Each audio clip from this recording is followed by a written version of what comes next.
Hello guys, मैं मुकेश अग्रवाल आप सभी का स्वागत करता हूं आपके अपने YouTube channel business talk time पे। हम सब मॉल जाते हैं बस कुछ देर के लिए घूमने के लिए, वहाँ बिग बाज़ार भी जाते हैं बस 5 मिनट के लिए, और जब हम निकलते हैं तो हमको पता भी नहीं चलता कब आधे घंटा हो गया या 1 घंटा हो गया, और हम बस घूमने ही गए रहते हैं और साथ में कुछ खरीद के ले आते हैं।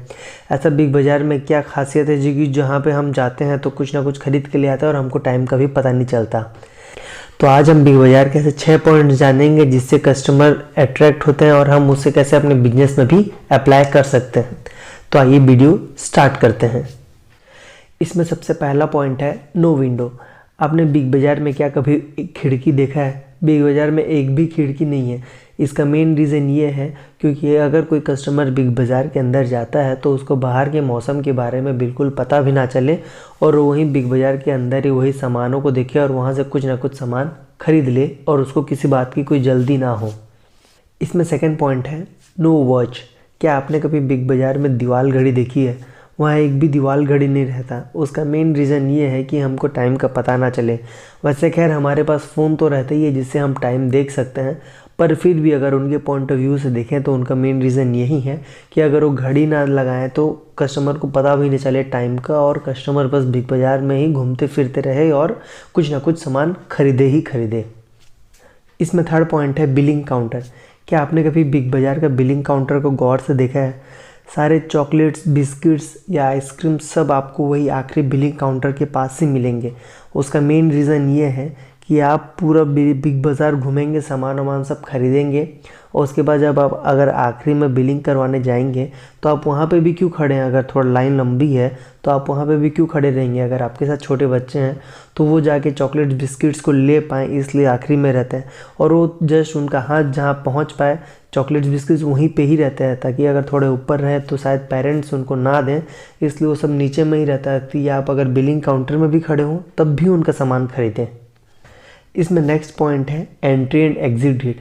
आप जिधर से बिग बाज़ार में एंटर करते हैं ठीक है, आप उसके बाजू से ही निकलते होंगे, पर आप जिधर से घुसते हैं उधर से आप नहीं निकलते होंगे, क्योंकि बिग बाज़ार का भी यही सोच है कि अगर आप अंदर घुसते हैं तो एक बार आप बिग बाज़ार का चक्कर करके ही निकलें।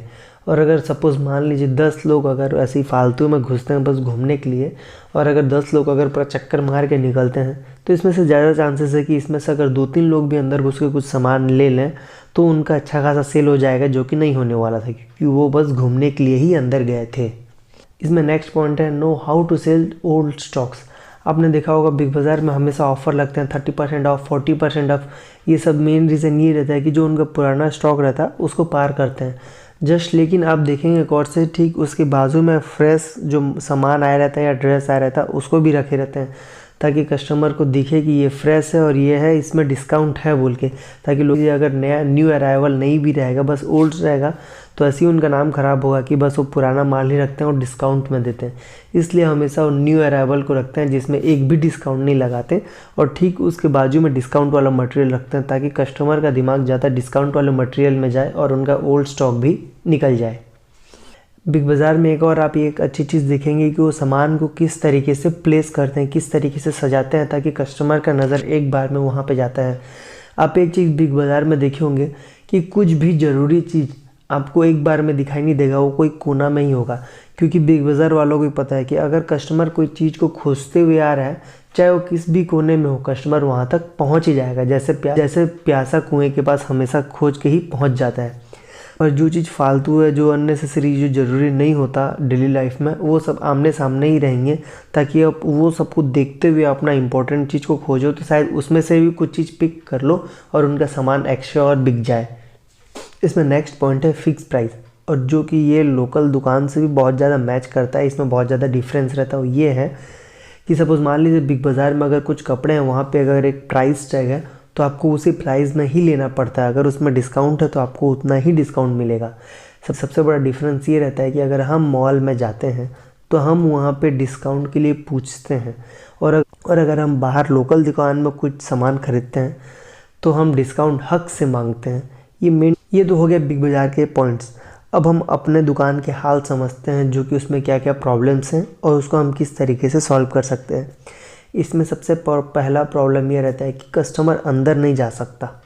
हम अपने दुकान के सामने ही अपनी टेबल ऐसा लगा दिए रहते हैं कि कस्टमर को जो भी चाहिए वो सामने से मांगेगा और अंदर जाके सामान को अपने हाथ से नहीं देख सकता या फिर अच्छे से दुकान को नहीं घूम सकता। क्योंकि इसका शायद मेन रीज़न ये रहता है कि अपनी दुकान उतनी छोटी होती है कि 10 कस्टमर अंदर गए तो पूरा भीड़ हो जाएगी और हम ही सामान नहीं निकाल पाएंगे। जिससे सेकंड प्रॉब्लम ये आ जाता है कि कस्टमर को हर एक सामान नहीं दिखता, क्योंकि अगर कस्टमर अंदर नहीं जाता और कोई चीज़ अगर कोने में है तो कस्टमर को ऑब्वियसली वो चीज़ नज़र में नहीं आएगा, और अगर कस्टमर को कोई चीज़ नहीं दिखेगा तो वो बिकेगा भी नहीं। नेक्स्ट प्रॉब्लम ये है कि पुराना जो ओल्ड स्टॉक्स है उसको निकालने में बहुत ज़्यादा प्रॉब्लम होता है, क्योंकि हमको डिस्काउंट देना बिल्कुल भी पसंद नहीं। कुछ सजेशंस जो हम सबके दुकान है जो लोकल मार्केट में है, जिसको अगर हम ये अप्लाई करें तो कस्टमर ज़्यादा से ज़्यादा आ सकते हैं। इसमें सबसे पहला है न्यू सामान के साथ हमेशा ओल्ड सामान को साथ में रखें और उसमें कुछ डिस्काउंट दें, ताकि कस्टमर को प्रोडक्ट भी दिखे और ये भी दिखे कि इसमें अगर ओल्ड सामान में ये डिस्काउंट है तो शायद उसका दिमाग उधर जाए और आपका ओल्ड स्टॉक भी निकले। पॉइंट है कि जो भी न्यू स्टॉक है या फिर ओल्ड स्टॉक है उसको आप सामने में रखें जितना ज़्यादा से ज़्यादा हो सके, ताकि कस्टमर उसको देखे। ऐसा नहीं कि गोडाउन टाइप में कोई कोने में पड़े रहे, क्योंकि जो दिखता है वो बिकता है। लास्ट और इम्पॉर्टेंट सजेशन ये है कि भलो हमारा दुकान अंडरग्राउंड में नहीं है या फिर ऐसा नहीं कि कस्टमर आए तो उसका बाहर का मौसम पता ना चले या टाइम का पता ना चले या फिर एंट्री पॉइंट एग्ज़िट पॉइंट अलग हो, ये सारे पॉइंट्स हमारे दुकान में एप्लीकेबल ना भी हो, पर उसके बाद भी सबसे बड़ा मेन पॉइंट हमारा एडवांटेज ये रहता है कि बिग बाज़ार में उसका मालिक आके नहीं बैठता और ये दुकान में हम मालिक हैं जो हम उस दुकान में बैठते हैं, और हमको पता है कि अगर कोई कस्टमर आता है तो हमको उसे जैसे भी करके रिटर्न जाने नहीं देना है, चाहे कुछ भी सिचुएशन आ जाए उसको, चाहे हमको रेट टू रेट में भी देना पड़े, कस्टमर को रिटर्न जाने नहीं देते। ये हमारा सबसे बड़ा बेनिफिट है। अगर आपको वीडियो पसंद आया तो वीडियो को लाइक और चैनल को सब्सक्राइब जरूर कीजिएगा। Thank you.